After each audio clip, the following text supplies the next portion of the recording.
Hello and welcome to the Common Sense Gospel. I'm Danny Simmons. And I'm Kurt Norbert. And today we are talking about a very special person in the Bible. I guess all of them are. But we're looking at Samson, and this is part one. We'll have part one and part two. Kurt and I believe that's about how this is going to work out. Samson is a very, very interesting character in the Bible. He's known by most of us for his long hair and his amazing strength. He's called by God to be a judge of Israel. As we watch Samson, as we read through these chapters in the book of Judges, we will see undoubtedly that he's a loner in many ways. Though he's probably the strongest person in the Bible physically, his weakness is his desire for women. In the end, his weakness is greater than his strength. If you're a young man and you're listening to us, or if you're raising a young man in your home, Samson shows us how not to talk to women, how not to date, how not to express our love to women, and how not to win friends, gain friends, and influence people. That's for sure. Solomon will tell us in Proverbs chapter 7, in verse 25 through 27, "Do not let your heart turn aside to her ways. Do not stray into her paths. For she has cast down many wounded, and all who were slain by her were strong men. Her house is the way to hell, descending to the chambers of death." And I can't help but think of our character Samson when I read Proverbs 7 and the warning about the immoral woman. Samson will judge Israel for 20 years. We see that in Judges 15 and verse 20. And as we read through his life, we're going to notice that the Lord has given us specific things that took place in his life. You think about 20 years as judge and all that God could have told us. There's so much he could have shared with us about this man and his life. And yet there are these specific things that the Lord has pulled out of his life that he wants us to see. Yeah, he's really one of those people in the Bible that we think a lot about, because his life is open for criticism. How could someone act like this and be pleasing to God? What's the deal here? And yet we know that he is. When you read Hebrews 11 at verse 32, he's listed with Gideon and Jephthah, two other great judges. Samuel's also mentioned in that verse separately, but he was a judge too. Samson's right up there with them. So as we look at Samson, I think we need to be mindful of that. Overall, in God's eyes, he's one of the great faithful. And yet he's filled with episodes of weakness, selfishness, stubbornness, blindness to what was going on, utterly clueless about what women were doing to him. Oh, yeah. You look at him and you go, you're smacking yourself in the head thinking, Samson, what are you doing? And yet, God was being used by him.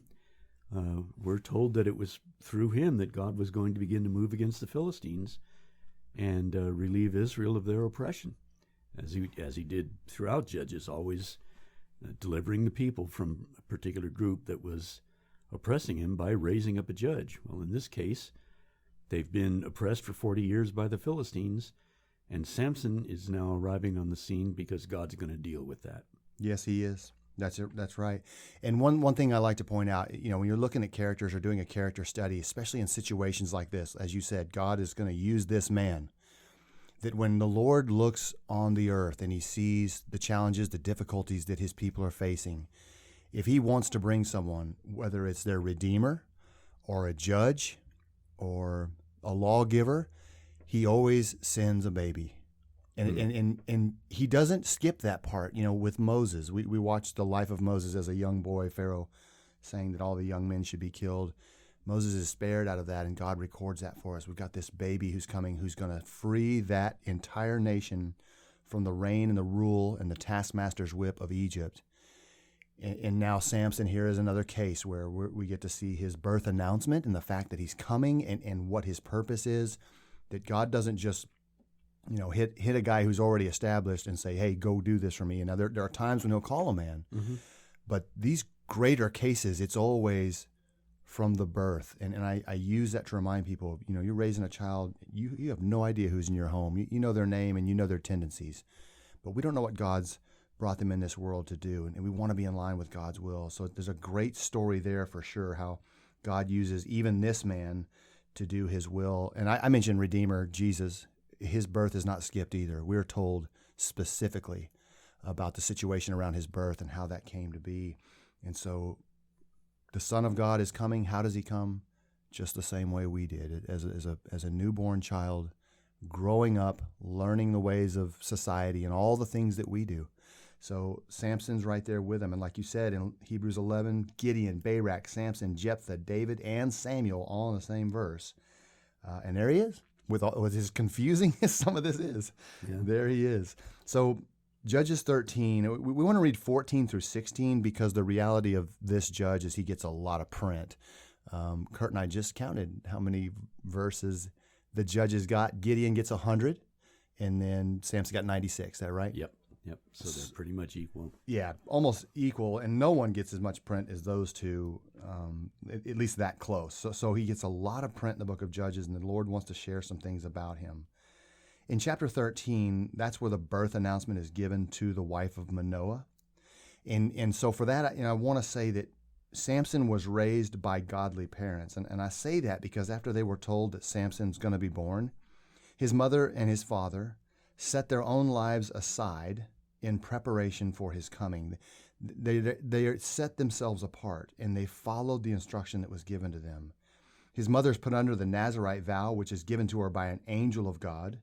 And with all the advantages of being raised in a godly home, we're going to see that Samson is going to make his own choices, and a lot of them are not good. He has a good start and a good foundation. That's obvious, and yet he's going to make some terrible choices, even against the counsel of his own parents. So to me, Samson eliminates the victim, the cry of, I'm a victim. No, you're not. Some people get every advantage in the world, and they intentionally fall on their face over and over again. Some people are raised in the most difficult home situations that we could ever imagine, and they learn about God, they read and hear his word, and they move towards a faithful life in Jesus Christ. And they're redeemed by the power of the blood of Christ, just like every other Christian who's come to him. So yeah, I don't know if you have any thoughts about that, but I do think that Samson's just going to take that from anyone who says, I'm a victim because my life's hard. And we watch him on the other side of this have a perfect setup. And God's setting things in place to make sure he's in a godly home and gives those parents instructions. And then we're going to watch him fail. Yeah, he grew up in a difficult time for Israel because Judges tells us a couple of times that there was no king in Israel in those days. Every man did what was right in his own eyes. So there's kind of lawlessness, disregard for God. And yet it's not totally dark.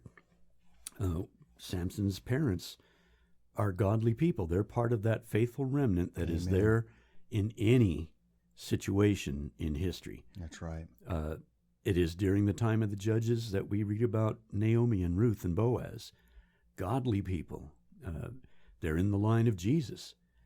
And so there were those bright spots. There was a faithful remnant during the time of the judges. And Samson might have seen that contrast. Here's this overall situation in Israel. We're being oppressed because we're not paying attention to God. And yet, he's in a godly family. He's a Nazirite from birth. The only judge that I recall that was a Nazirite. He's one of only two who were Nazirites from birth in the Bible. So the other being John the Immerser. So here he is. He's marked as a unique individual. He's set aside for God's purposes from the womb. And yet that doesn't give him a magical charmed life. He still has his choices to make. That's right. And as you pointed out, he makes some pretty bad ones that eventually cost him dearly. That's right. And so you were mentioning the Nazirite vow that we have Samuel. No razor shall touch his head is what Hannah prayed to God before his birth.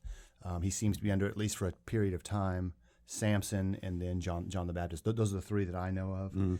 So the problem is the same problem that every person faces. The problem is sin, and that man's heart is depraved, and we're inclined to the world and all that is set in front of us. And so each one of us is challenged. And I think as we move out of our homes and begin to take on adulthood, we need to learn what accountability means and to hold ourselves accountable to God, because the heart is depraved and we do have an inclination but towards worldly things.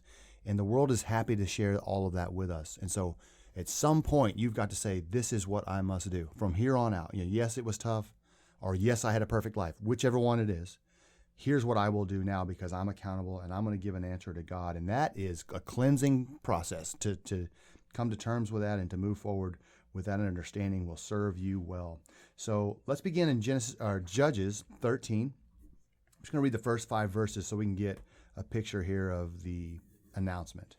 It says, again, the children of Israel did evil in the sight of the Lord, and the Lord delivered them into the hand of the Philistines for 40 years. Now there was a certain man from Zorah, of the family of the Danites, whose name was Manoah, and his wife was barren and had no children.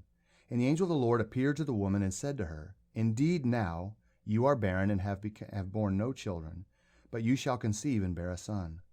Now therefore, please be careful not to drink wine or similar drink, and not to eat anything unclean. For behold, you shall conceive and bear a son, and no razor shall come upon his head, for the child shall be a Nazirite to God from the womb, and he shall begin to deliver Israel out of the hand of the Philistines. So what a message. When she tells Manoah what this man said, she said that he was a marvelous thing to see, that he was majestic and powerful, and this is what he told me. And so, it's really interesting that this woman, barren, she knows that. That's a concern for women of Israel. If you haven't had children, that's a concern. And yet here, this announcement comes. You're going to have a child. It's going to be a boy, and here's some things you have to do. Yeah, in this little account, it's interesting to me the difference between Manoah and his wife. She just kind of takes it all in stride. Okay, this is what I'm supposed to do. When she tells Manoah about it, he's, send the man back to us and tell us what we should do. Well, he just told Manoah's wife what they should do. And then he kind of goes off the deep end almost. I guess he's so amazed by all this and so dumbstruck that he doesn't even think rationally, but, he says at the end of this, we've seen God face to face and now he's going to kill us. And Manoah's wife goes, why would God kill us after he's told us we're going to have a kid? Come on, dude. And Manoah's like, get your head together. Oh, yeah, I forgot about that. But, how often would we, if something stupendous happened to us, how would we respond? But it's interesting to see the interplay here. And it's kind of, the same announcement to Elizabeth and Zacharias. You're going to have a son, even though you've been barren. Zacharias kind of is doubtful about what's going on, so he's struck mute until the child is born, and he names him. Yep, same problem. It's just it's interesting to see the reactions. But here's this godly family. They respond humbly, and they want to offer sacrifice and worship to God. So they're recognizing that obviously he's the one behind all this. He's got a hand in this. This is part of his plan, and so after this is done, we don't read about his parents anymore, except for a brief interlude when that we're going to get together in chapter 14. Yeah, that's right. We'll hear from them one more time. Chapter 13 ends by saying, so the woman bore a son and called his name Samson. The child grew and the Lord blessed him. And the Spirit of the Lord began to move upon him at Mahaneh Dan, between Zorah and Eshtaol. So he's young. The Spirit of the Lord's beginning to move on him. And I guess, however that works out, this is something that's taking hold of his life. Chapter 14 and verse 1. Now Samson went down to Timnah and saw a woman in Timnah of the daughters of the Philistines. So he went up and told his father and mother, saying, I have seen a woman in Timnah of the daughters of the Philistines. Now therefore, get her for me as a wife. Then his father and mother said to him, Is there no woman among the daughters of your brethren or among all my people, that you must go and get a wife from the uncircumcised Philistines? And Samson said to his father, Get her for me, for she pleases me well. But his father and mother did not know that it was of the Lord, that he was seeking an occasion to move against the Philistines, for at that time the Philistines had dominion over Israel. So God's moving. Parents don't know it. Neither does Samson. But he's gone into enemy territory. He sees a girl. And I just want to say, as we start here, it's almost like we could just stop right here, because it says in verse 1, now Samson went down. Mm-hmm. That describes his whole life, doesn't it? Yeah, interesting. Of course, it's speaking geographically. Yeah. Because being from Dan, if anyone's curious, that means he's up in the North Country. That's he's right. in the far north of Israel, close to their border with the Philistines, with Philistia. But yeah, it's kind of an interesting observation. He goes down to what? A foreign woman, which the law forbade specific foreign women from being married into in Israel. Doesn't say anything about the Philistines specifically, but it does say don't intermarry with the Canaanites. And so if you want to include the Philistines in with the Canaanite people, which I believe they would be, yeah. They inhabited Canaan, and they were a pagan, idolatrous, godless group of people. He goes down to them. And if you're a Nazirite and you've been appointed by God for a specific purpose, if you're going to depart from that in any way, you are going down. Yeah.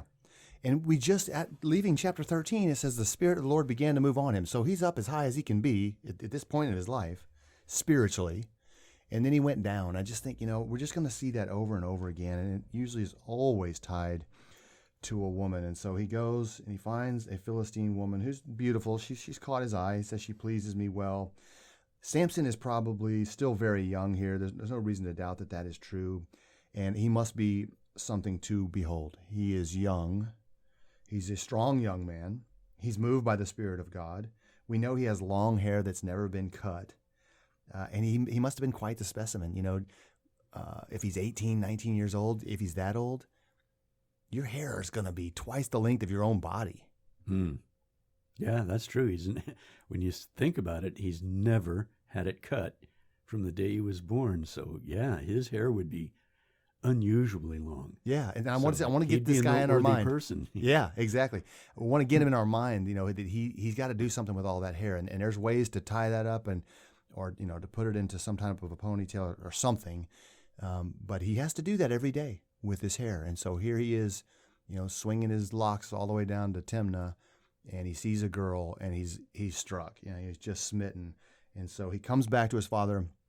I found a girl amongst the Philistines. Go and get her for me. So again, not good dating advice.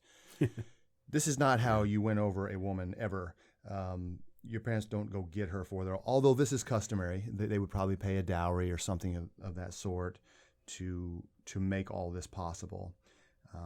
And they say, he says to his son, "Is there not a woman amongst your own brethren?" But the King James says, "Is there never a woman?" And that kind of implies to me, the translations are different, but it kind of shares this idea that they've been kind of wrestling with him about this, encouraging him to find an Israelite woman, and he's always looking somewhere else. It just seems that way. I don't know much more than that, but it doesn't really matter, because this really will be the plague of his life. And so he says to his father again, "Get her for me, for she pleases me well." That's New King James. And what does that mean? She pleases me well. Well, I was reading the ESV this morning over these chapters just to get them fresh in my mind, and it renders it, "She is right in my eyes." Yes. Which, as soon as I read that, I thought, that's basically the theme of Judges, because we're told that there was no king in Israel, and every man did what was right in his own eyes. So what's the standard here? Well, she's right in my eyes. So I'm the standard. Yeah, he's not concerned with his vow, although he wouldn't be breaking it by marrying a foreigner, but he's disregarding the law. And he's being stubborn. His parents they give him godly advice. What's wrong with our people? These are uncircumcised Philistines. Why do you want one of them? But he won't listen. And he is lacking self-control. This is what I want. I don't care. Go get her. So some real warning signs here for us to watch out in our own lives too. Yeah. How often do we want something so bad that we're willing to compromise, and we won't listen to what other people say to us about that? Yeah. It's something that's right in my eyes. I want it. I don't care. Go get it for me. This pleases me well. Yeah. And it's interesting because it says they did what was right in their own eyes, not what was wrong in their own eyes. Like they weren't saying, well, I know this is wrong, but I'm going to do it anyway. It was right in their own eyes. And that has to be it, isn't it? That it pleases me. But when God says that when man does something that's right in his own eyes, he's saying separate and apart from what I've told him, that which is right. So if you're doing what's right in your own eyes and you're not walking with the Lord in those things, then you're doing what's wrong. I can't think of a case where that wouldn't be true. Well, Proverbs tells us that it's not in man that walks to direct his own steps. So if I'm going by my standard of right, I'm eventually going to blow it. I'm going to decide something's right that may not be, because without God's guidance, I can't direct my own steps. No. So I can't trust in what I want to decide is good for me. I need to let God inform me on that because he knows me better than I know myself. That's right. It absolutely is true. So we have this young man. He is headed down. He's found a woman, comes and tells his parents, go get her for me. She pleases me well. In verse 5, it says, so Samson went down to Timnah with his father and mother and came to the vineyards of Timnah. That's not good. He's not supposed to be in a vineyard. Yep. He came down to the vineyards in Timnah. Now to his surprise, a young lion came roaring against him, and the Spirit of the Lord came mightily upon him. And we're going to see that 3 times when it says the Spirit of the Lord came mightily upon him. It is always to kill. The Spirit of the Lord came mightily upon him, and he tore the lion apart as one would have torn apart a young goat, though he had nothing in his hand. But he did not tell his father or his mother what he had done. Then he went down and talked with the woman, and she pleased Samson well. After some time, when he returned to get her, he turned aside to see the carcass of the lion, and behold, a swarm of bees and honey were in the carcass of the lion. He took some of it in his hands and went along eating. When he came to his father and mother, he gave some to them, and they also ate. But he did not tell them that he had taken the honey out of the carcass of the lion. So there's just a few verses here, but there's a lot of interesting stuff going on. So they go down. He meets with her. She pleases him well. I mean, this is confirmed over and over again in his heart. This is where I want to go. This is going to be my wife. So those things are kind of established. And then they go home. He knows that she'll be his wife, but they leave for a while because on the way down, he kills the lion. Mm-hmm. Then they go back home after visiting with her. And then a period of time seems to pass, which allows this lion to rot out, I guess. And when he comes back, he thinks, yeah, I'm going to go see if that lion's still there. That kill that I got. I want to go check that out. So how many different ways did he violate the Nazirite vow here? Well, I was just thinking when you mentioned it wasn't a good idea for him to be in a vineyard, I was thinking, there might be some listeners among us that aren't quite familiar with what a Nazirite vow is and the prohibitions that came with that. One of the prohibitions was you couldn't have anything to do with the fruit of the vine. You could not drink wine. You couldn't eat grapes. You couldn't even eat the seed or the skin of grapes. So being in a vineyard is not a great place to be, because with Samson's lack of self-control, what if that's a good-looking clump of olives grapes over there. I'm going to go grab some. Doesn't say he did, but he's put himself in a tempting situation. Another of the prohibitions was you couldn't come in contact with a dead body. That's right. And a third prohibition, as we've already alluded to several times, is you could not shave your head. Your hair grew for the length of your vow. And in fact, one way to signal that the vow was ended was to shave your head. We can see that in Acts when Paul went and took responsibility for some men who had made a vow. And the shaven head signified that vow is now complete, and Paul was going to go help them to offer the sacrifice that came at the end of the vow, which I thought was interesting, and we'll look at that when we get toward the end of Samson here. There was a sacrifice involved when the vow was completed. But so Samson kills this lion, and then he goes back and takes a look at it and finds honey in it. So now he's come in contact with a dead body. Again. So this is his first violation, really, of his Nazirite vow. And yet it doesn't indicate that God absolved him of the vow. God is still going to use him for his purpose of delivering Israel from the Philistines. Yeah, that's right. Like we said, there's just a lot of things happening here. And I mentioned to you earlier that he doesn't seem to have any companions, any friends. I think you called him an oddball, and I think that's about right. He's traveling down to Timnah. He's asked his parents to go with him to help him, and they have to be so far separated from each other that they can't hear him fighting a lion. I mean, what's the distance, you think? Yeah, that would be a noisy affair. I'm telling you, the roaring of a lion who jumps upon him swiftly and surprises him. There's going to be the roaring, the growling, obviously the fighting. He grabs hold of this thing as an adult man would grab a kid goat. And as I understand it, you grab a kid goat very young by the hind legs, and you can pull the legs, you can pull that thing apart. A man can. And so he kills this lion the same way. He has no weapon in his hand. He takes it by its hind legs, which cats use to disembowel. How in the world, But I think the point here is that he is so powerfully strong. The Spirit of the Lord, whatever God has done to him in this moment, he now is stronger than the King of Kings on all of the earth, as far as dominant creatures. And there's something amazing about that. He doesn't tell his parents. They go on and they do the thing where he talks to the girl.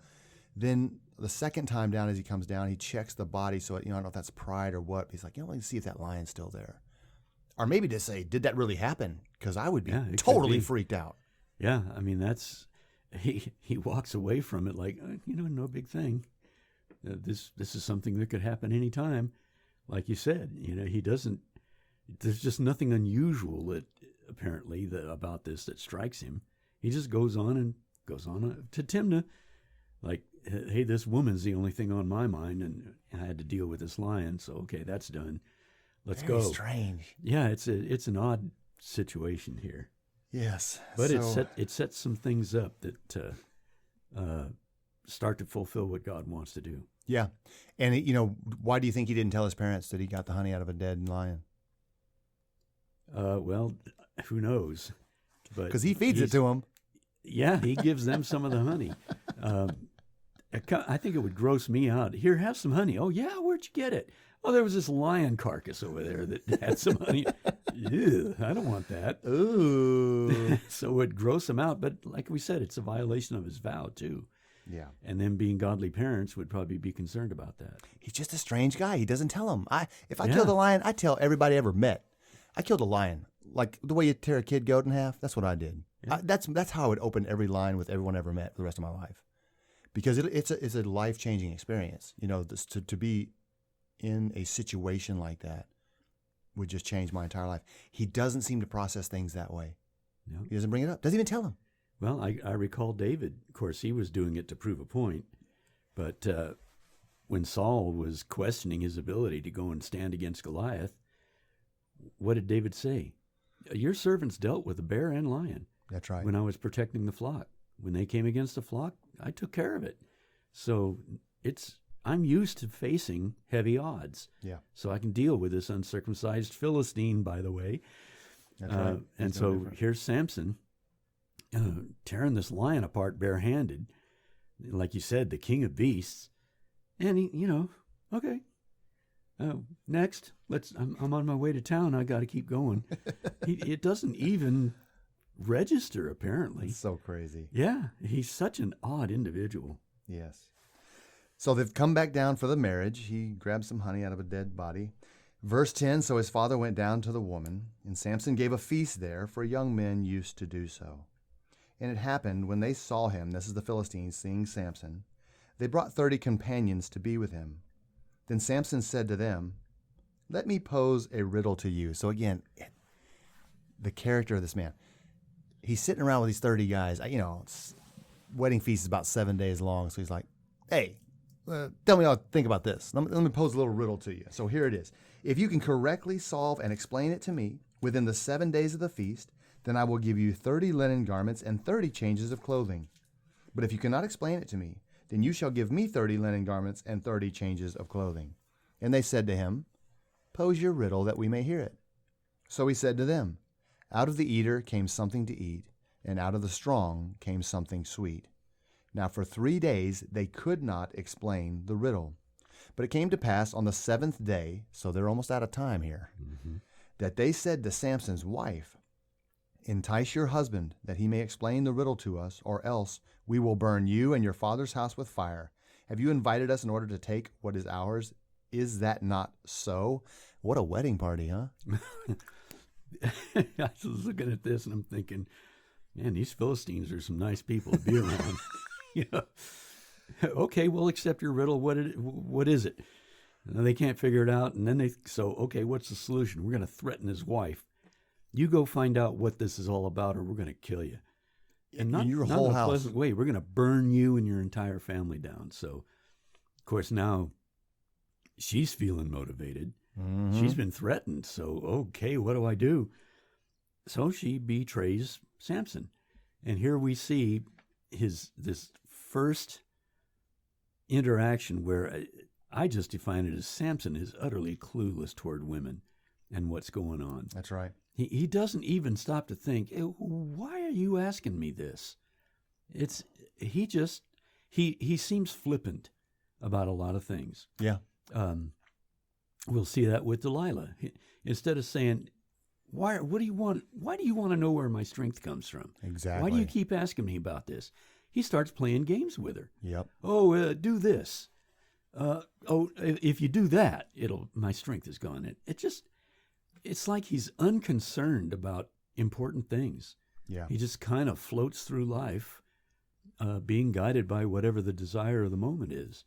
Yeah, and it's consistently women. I forgot to mention the first recorded words of Samson is, "I have seen a woman," in verse 2, chapter 14 and verse 2. The first time we get to hear him talk, he says, "I have seen a woman." Yeah, and that's his great downfall. He just cannot control himself around women. Yeah, that's right. So the riddle's posed, they accept. And by the way, there's 30 of them. So each one has come up with a linen garment and what was the other thing?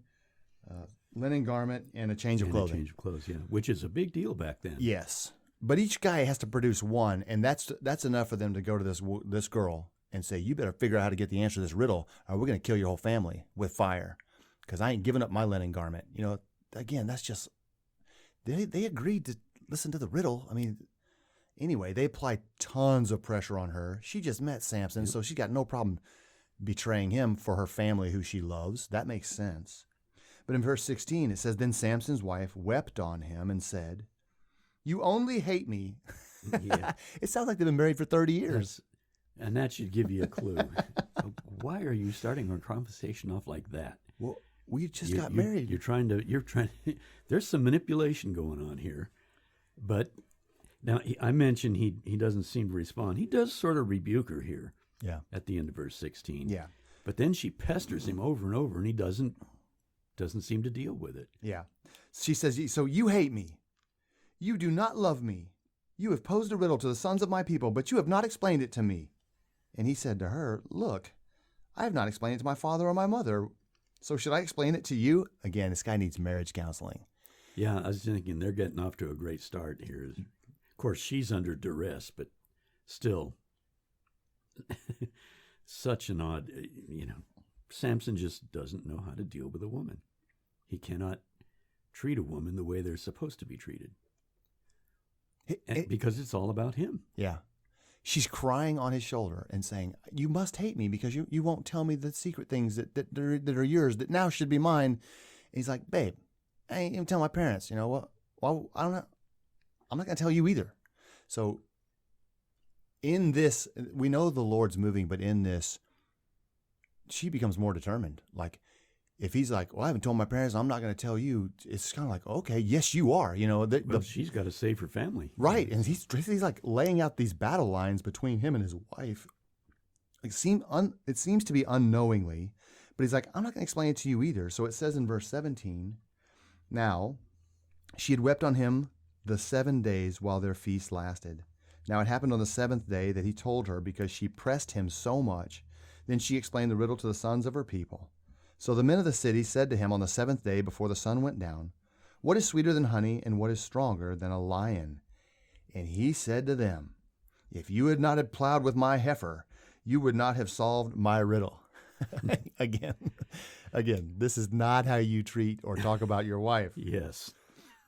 Oh, my. But it's interesting.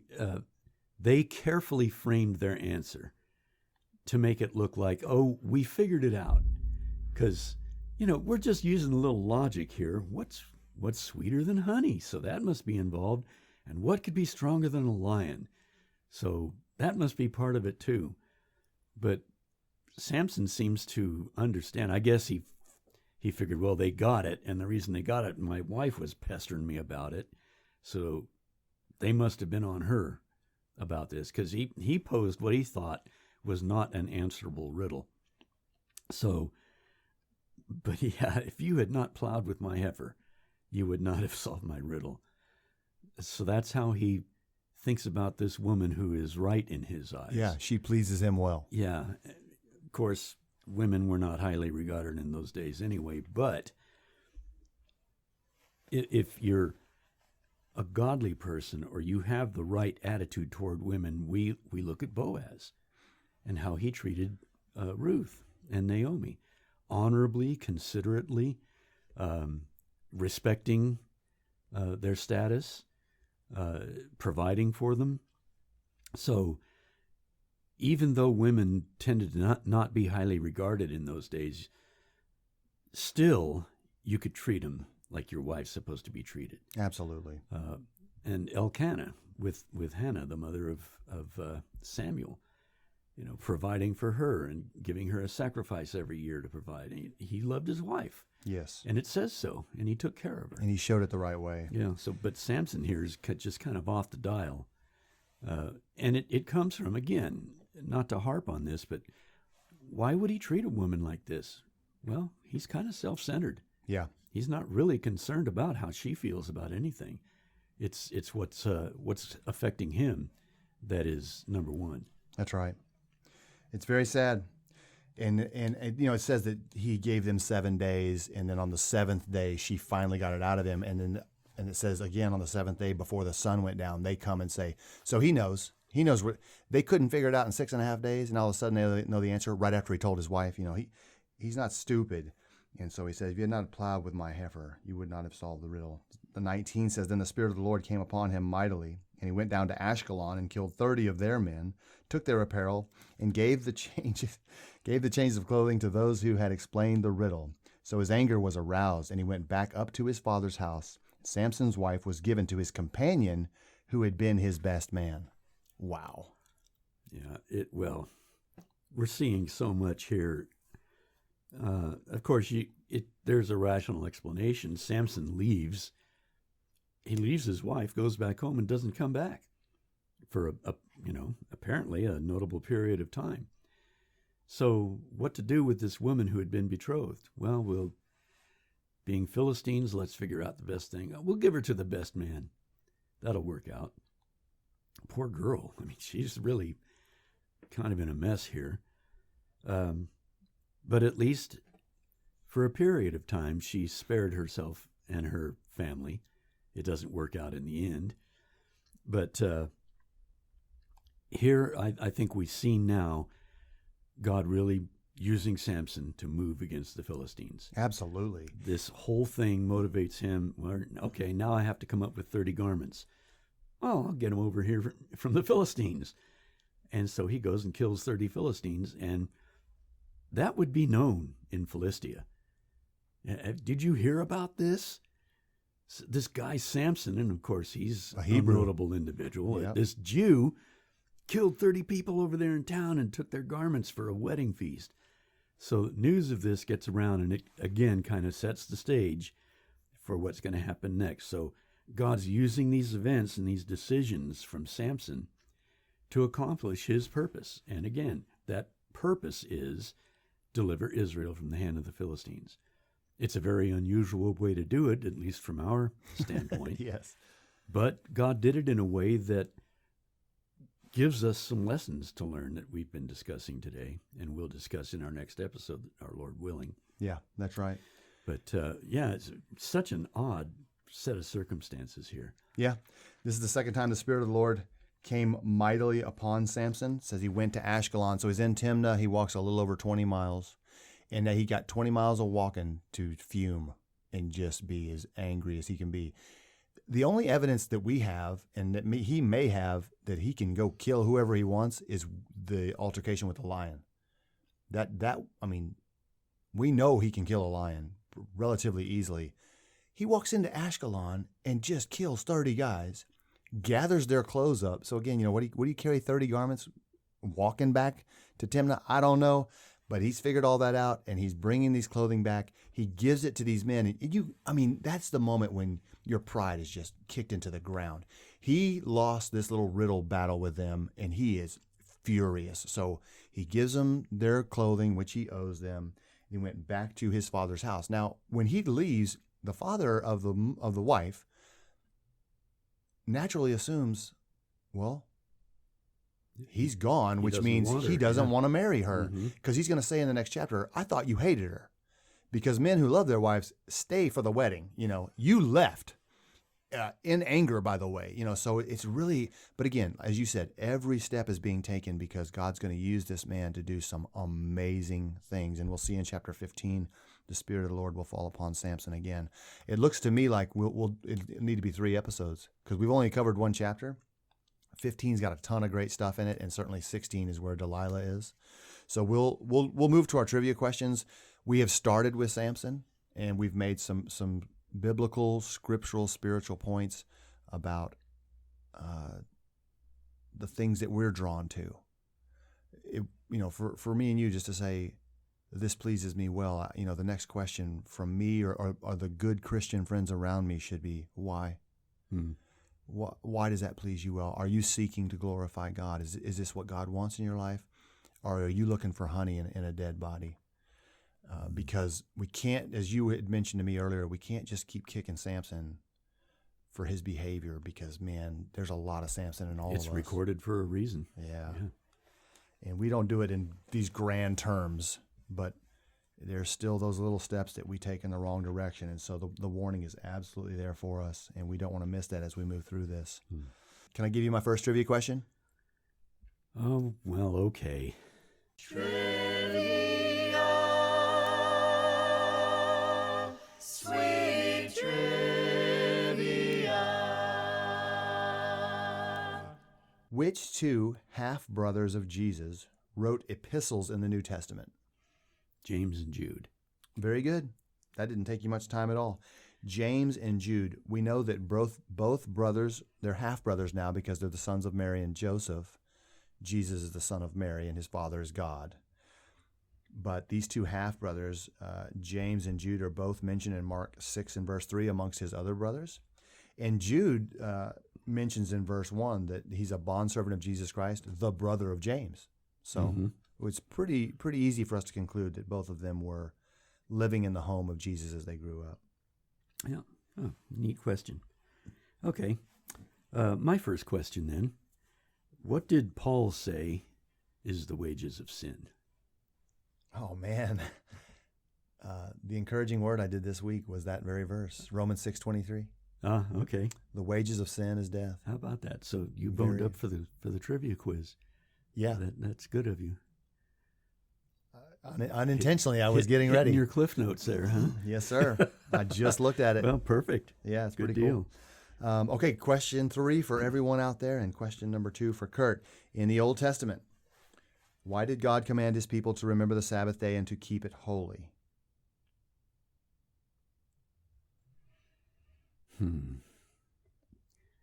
Well, I would give 2 answers for that. Okay. One is because that day was hallowed. It's the day that God ceased his creative work and rested. Mm-hmm. But secondly, it was also a sign between him and Israel as to the fact that they were his nation, his chosen people, and that he was building that nation up. Yeah, I completely agree with you. I was thinking initially that the main is the first one you gave because Moses tells the people over and over again. I have Exodus 20, verses 9 through 11, where the 10 commandments are given. He says that you must rest, do no work. It's a lengthy commandment. Not your son, not your slave. Nobody can work on the Sabbath day. And then he says, because the Lord rested on the 7th day, therefore he blessed the Sabbath day and hallowed it. But you're right. That's a relationship between him and his people that He wanted 1/7 of their time ultimately. You do nothing on the seventh day. You rest and remember who I am. And that was something they were supposed to live out in their lives and to trust him, even with the manna falling. Remember, on Friday, right, they were supposed to gather twice as much manna because it would last them through Friday and Saturday. Right. And they still wouldn't listen. Some of them tried to gather 2 days worth, and it said that it was consumed with worms. Yeah. Yeah. So God was teaching them, I'll provide for you. Where am I going to get food then if I can't go out on the Sabbath? Well, I'll give you 2 days worth the day before. Yeah. But don't save any up. You just get enough for each day except for getting ready for the Sabbath. And when they didn't follow that, God taught them, no, I meant what I said. You're supposed to do this for the Sabbath.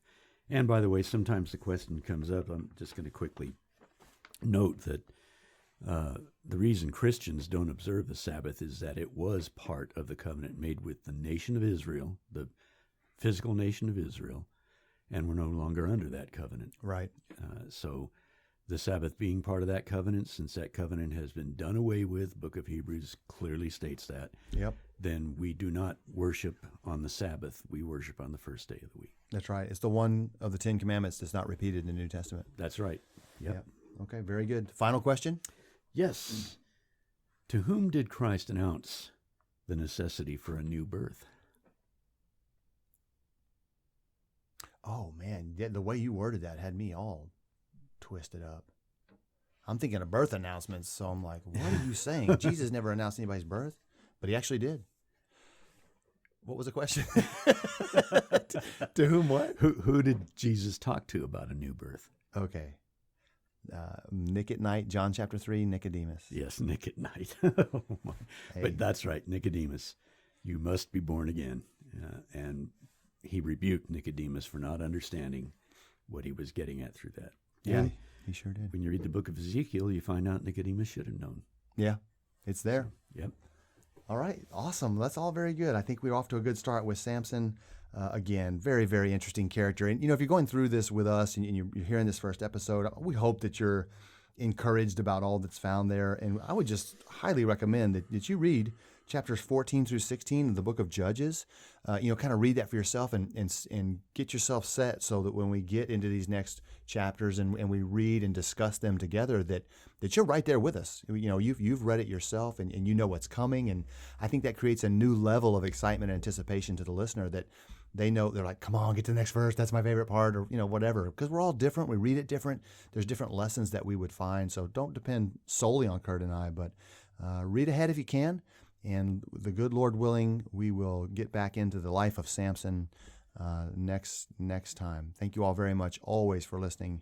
We appreciate it very much. We pray that you have a faithful walk with the Lord throughout this week. Stand strong in his word and the power of his might.